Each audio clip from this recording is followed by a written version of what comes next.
Hello, we're Bygone Battles and this is actually our first video on this channel and hopefully not the last. We are currently in Limoges and we are doing a liberation route which takes us through the key locations of the French resistance during World War II. The starting point is currently actually just behind us. So this is the town hall. In 1940 it became the capital of the Belgian government in exile and then it transformed into a hub for the local resistance. Two of the main people that work from the town hall, one of them being the head of the military affairs office and Suzanne Rody Boyle, they both worked to create forged papers such as forged birth certificates. They made fake departure tickets to Germany and helped Jewish families as well during the Second World War. Suzanne also forged identity papers for Jewish families using official stamps taken from the municipality. We are now en route to the next location, which was a hub of the student resistance, but we'll get more on that when we actually get to the location. In total, the entire route is 2.22 miles, so it's not actually that far to say how much you actually see. I have drawn out the route on OS Maps, so if anyone is in Limoges and they want to do the same route, then let me know in the comments and I can figure out how to make it public and share it with you guys. But yeah, it's a very simple walk. You can follow it really easily as well. So this is Lycée Gay-Lussac. So this high school became the home to a group of boys called the 17th Bar, and there was approximately 40 teenagers who created their own alliance to assist the Marquis within the high school. There was also a head teacher here called Joseph Stark who contributed to saving loads of Jewish children as well by creating them false identities.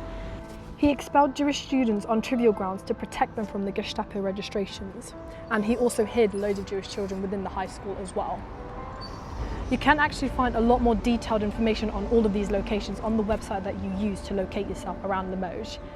So if you wanted to give that a read just to know a little bit more about what you see in this video, then feel free. I will link it in the description for you as well. It's definitely a very good read and it kind of gives you a good overview of what the building was used for, who was there, the key figures, etc.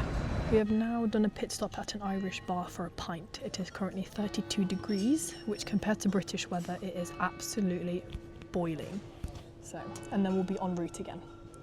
A second drink has now appealed to us. We've got the strawberry daiquiri with mint, which is a random addition, but it's very good, and mango.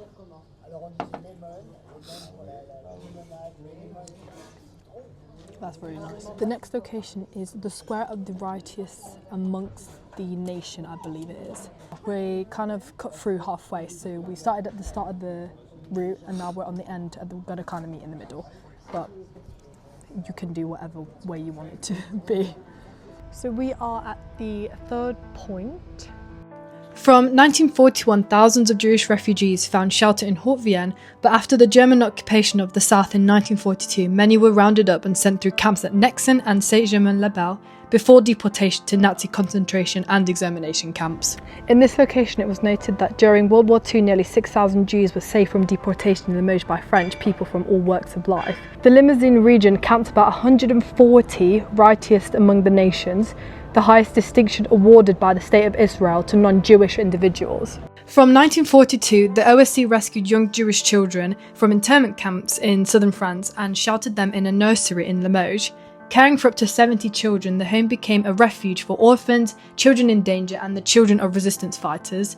And as deportations intensified, paediatrician Gaston Levy arranged for the children to be hidden with adoptive families under false identities, helping many escape the Holocaust. Okay, we have returned to our accommodation because my phone is on 20%, which I didn't realise how quick battery percentage drops in the heat. Or because I've been using it too much, I don't know. But we will most likely be filming the second half of this route tomorrow.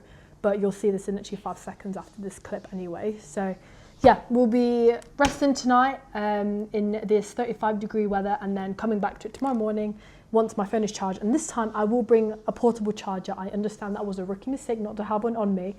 But the break is very well worth it because it's actually... In this heat, it seems like you're walking for miles, to be honest, which I know can be a little bit dramatic, but it does feel like it. But yeah, we will see you tomorrow morning. Okay, it is now the second day and we are heading to the place that we left off at, which is the train station, which you can actually see up ahead. With the Nazi invasion of the Free Zone in November 1942, this train station was occupied by the German troops. So while this train station was under the German occupation, the French resistance were actually working right under the Germans' noses, carrying out sabotaging tasks.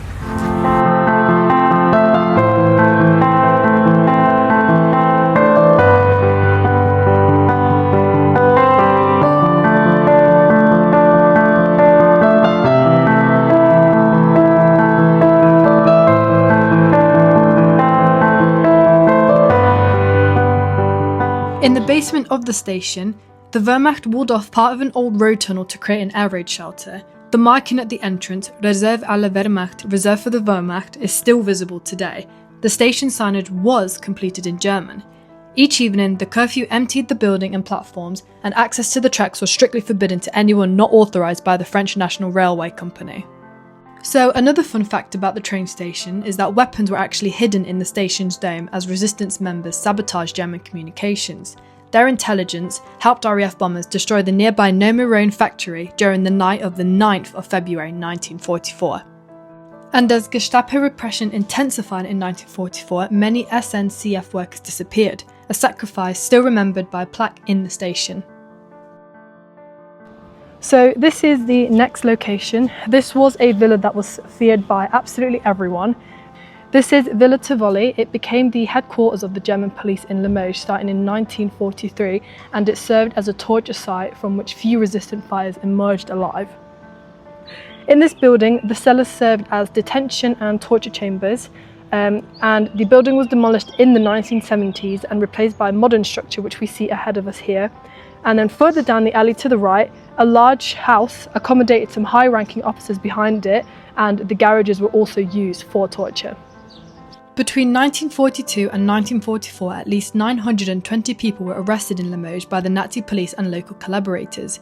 Among them was British SOE agent Violent Sabo, who was captured in June 1944, tortured and later died at Ravensbrück. So we are now at the final location. This is Hotel de la Paix. On the 21st of August 1944, Limoges was finally liberated by the resistance organised under the FFI. The encirclement of the city forced German authorities to negotiate and surrender unconditionally. The liberations came 3 months after the Allied landings in Normandy on the 6th of June 1944, and in the meantime, the region had endured the hangings in Toul on 9th of June 1944 and the massacre at Oradour-sur-Glane on the 10th of June 1944. After several discussions, an act of surrender was drafted and approved on the 21st of August 1944, and the signing ceremony was set for 8:30 p.m. at the Hotel de la Paix. There is also a commemorative plaque on the Hotel de la Paix facade, which faces Boulevard de Fleurs, and that plaque marks these events. Okay, so we have now completed the route, with our last location being at the hotel where the surrender terms have been discussed and the documents have been signed. I do hope that if you do go to Limoges, you do also do this walk. It is a very, very, very good route, and you do learn quite a lot, like I said, on that website where it shows all the information. It's definitely worth doing. It will only take max of an hour if you do it all in one go, unlike us where we did it in 2. But yeah, if you did enjoy the video, please consider subscribing to our channel, where we will be releasing more videos like this. It's just a matter of editing now, the last few bits that we filmed in Limoges, and then that will be published very, very soon. But other than that, thank you very much, and I hope to see you in our next video.